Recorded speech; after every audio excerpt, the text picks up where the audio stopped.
Nous sommes au XIIIe siècle, au cœur du Moyen Âge. Un moine, condamné à mort pour avoir rompu ses vœux monastiques, se retrouve face à une sentence terrible. Être emmuré vivant. Pour échapper à ce sort funeste, il fait une promesse insensée. Rédiger, en une seule nuit, un livre contenant toutes les connaissances de l'humanité. Mais comment un homme seul pourrait-il accomplir une telle tâche ? La légende raconte qu'il invoqua une aide diabolique.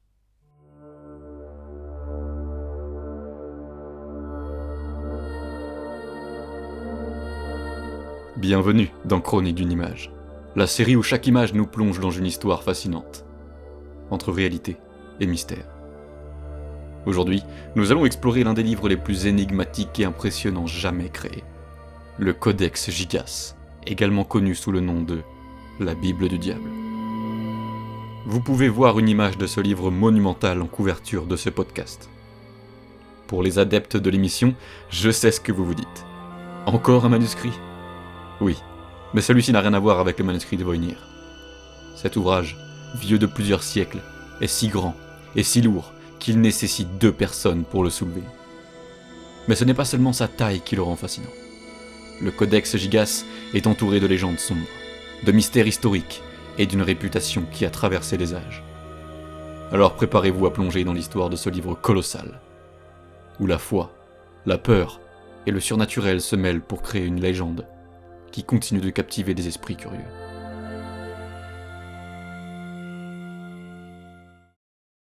Le Codex Gigas, dont le nom signifie littéralement « livre géant », a été créé au début du XIIIe siècle dans le monastère bénédictin de Podlazice, en Bohême, l'actuelle République tchèque.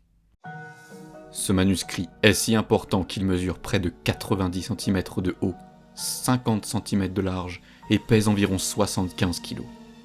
Il contient 310 pages de parchemin, fabriquées à partir de peaux de plus de 160 animaux.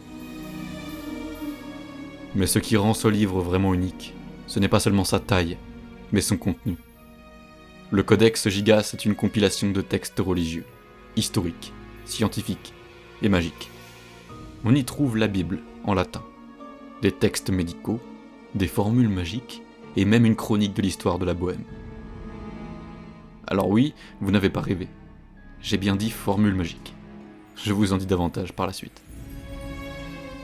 Cet ouvrage est une véritable encyclopédie médiévale, un témoignage de la connaissance et de la culture de l'époque. Mais ce qui a vraiment captivé l'imagination des gens à travers les siècles, c'est la légende qui entoure la création de ce livre. La voici.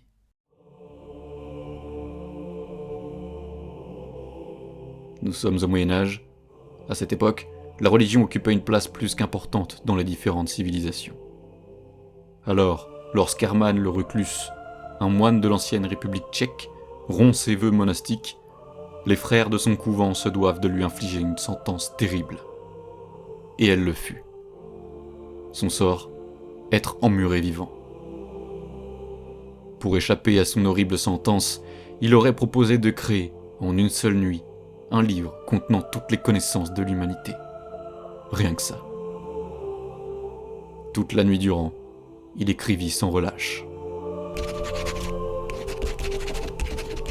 Jusqu'à minuit, où sa main devint si engourdie qu'il ne pouvait plus continuer. Le moine, désespéré et se rendant compte de la promesse impossible qu'il venait de faire, aurait alors invoqué l'aide du diable pour accomplir cette tâche impossible. En échange de son âme, le diable aurait aidé le moine à écrire le livre en une seule nuit.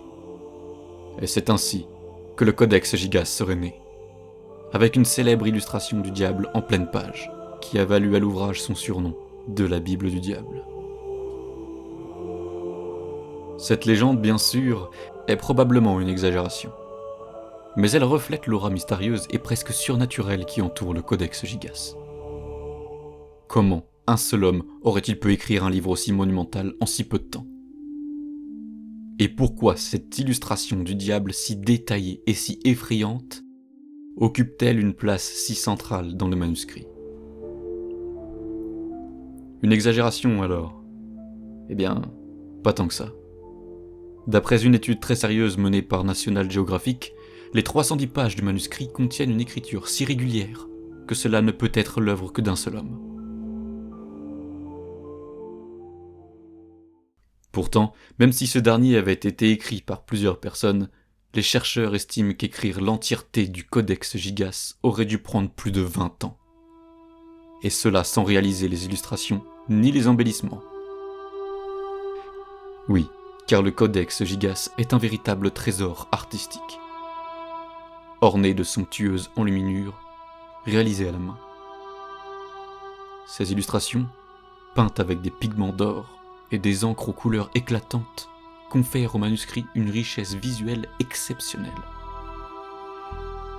Les miniatures qui introduisent les différents chapitres et textes sont particulièrement remarquables, avec leurs motifs ornementaux complexes et détaillés.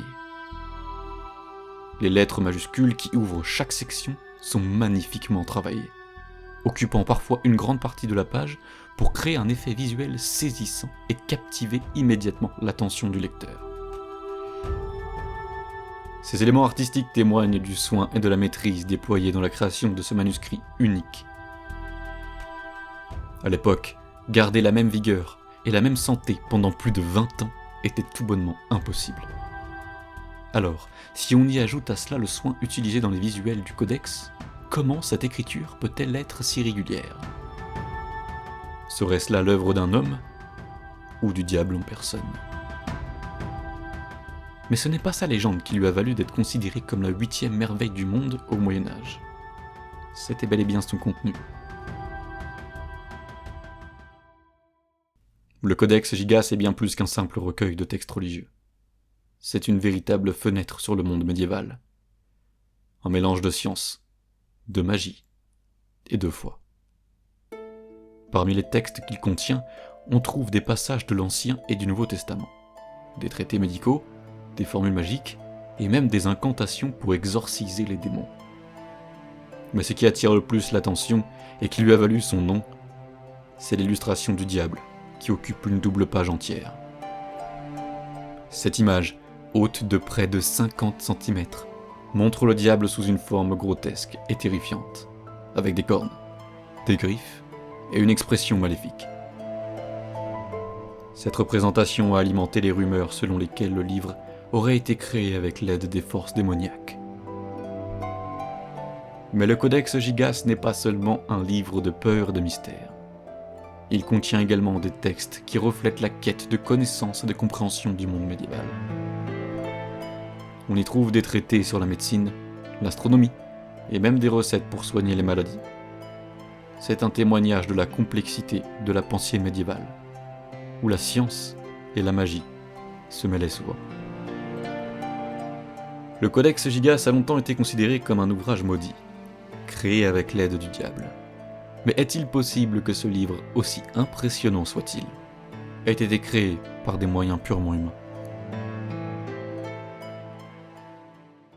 Comme dit précédemment, les experts estiment que le Codex Gigas a été écrit par un seul scribe, probablement un moine très talentueux et dévoué. L'analyse de l'encre et du parchemin montre une grande cohérence dans le style d'écriture, ce qui suggère que le livre a été réalisé par une seule personne, ou peut-être par une petite équipe de moines travaillant sous la direction d'un maître scribe. Mais alors, comment expliquer la légende du moine qui aurait écrit le livre en une seule nuit avec l'aide du diable ? Selon les historiens, cette histoire pourrait être une exagération destinée à renforcer l'aura mystérieuse du manuscrit. Au Moyen-Âge, les livres de cette taille et de cette complexité étaient souvent associés à des forces surnaturelles, surtout lorsqu'ils contenaient des illustrations aussi frappantes que celles du diable. Cependant, même si la légende du diable est probablement une invention, il reste des questions sans réponse. Pourquoi le scribe a-t-il choisi d'inclure une illustration aussi détaillée et effrayante du diable ? Était-ce pour effrayer les lecteurs, pour les inciter à réfléchir sur le bien et le mal, ou simplement pour montrer son talent artistique ? Certains chercheurs suggèrent qu'une illustration du diable pourrait avoir une fonction symbolique. Dans la tradition médiévale, le diable était souvent représenté pour rappeler aux fidèles les dangers du péché et la nécessité de rester sur le droit chemin. Ainsi, cette image pourrait avoir été conçue comme un avertissement, plutôt que comme une célébration des forces démoniaques. Le Codex Gigas contient une multitude de textes, allant de la Bible à des traités médicaux en passant par des formules magiques. Mais certains passages restent énigmatiques, résistant aux tentatives de déchiffrement. Parmi ces textes mystérieux, on trouve des incantations en latin, des diagrammes astrologiques et des formules qui semblent être des recettes pour des potions ou des sorts. Les chercheurs ont longtemps essayé de comprendre la signification de ces textes. Certains pensent qu'ils pourraient contenir des connaissances secrètes transmises de génération en génération par les moines médiévaux. D'autres suggèrent qu'il s'agit simplement de textes symboliques, destinés à être interprétés de manière spirituelle plutôt que littérale. L'une des sections les plus intrigantes du Codex Gigas est celle qui contient les formules magiques. Ces textes, écrits en latin et accompagnés de symboles mystérieux, semblent être des incantations pour invoquer des esprits ou des démons. Certains chercheurs ont tenté de les déchiffrer, mais sans succès. Ces formules restent un mystère, alimentant les rumeurs selon lesquelles le Codex Gigas contiendrait des connaissances interdites, trop dangereuses pour être comprises par les hommes. Le manuscrit est également entouré de légendes et de rumeurs de malédiction. Depuis des siècles, on raconte que quiconque ose défier le pouvoir du Codex Gigas sera frappé par le malheur. L'une des légendes les plus célèbres concerne un bibliothécaire qui, dans les années 1600, aurait tenté de voler une page du manuscrit. Selon la rumeur, il aurait été frappé par une maladie mystérieuse peu après son vol, et serait mort dans d'atroces souffrances. Depuis, on dit que le Codex Gigas punit ceux qui tentent de le profaner.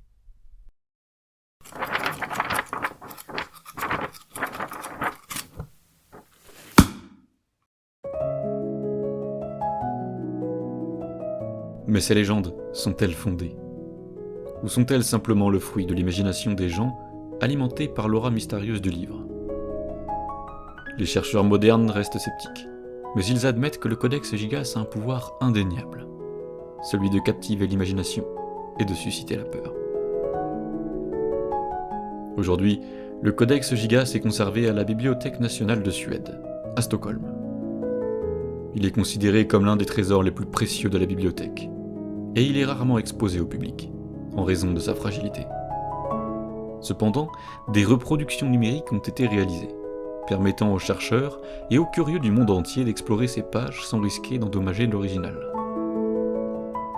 Vous pouvez donc vous en procurer une réplique dans votre bibliothèque du coin. Malgré les avancées technologiques, le Codex Gigas reste un mystère. Chaque page, chaque illustration, chaque texte semble contenir des secrets qui attendent d'être découverts. Et peut-être que, un jour, quelqu'un réussira à percer les derniers mystères de ce livre monumental. Et vous, qu'en pensez-vous? Le Codex Gigas est-il vraiment un livre maudit? Ou est-ce simplement un chef-d'œuvre médiéval qui continue de fasciner par sa complexité et sa beauté? Quelle que soit la réponse, une chose est sûre. Tout comme le manuscrit de Voynir, ce livre reste l'un des plus grands mystères de l'histoire de l'humanité. Ainsi s'achève notre exploration du Codex Gigas. Merci d'avoir écouté cet épisode de Chronique d'une image. Et souvenez-vous, derrière chaque image, chaque livre, chaque mystère, se cache une histoire qui attend d'être racontée.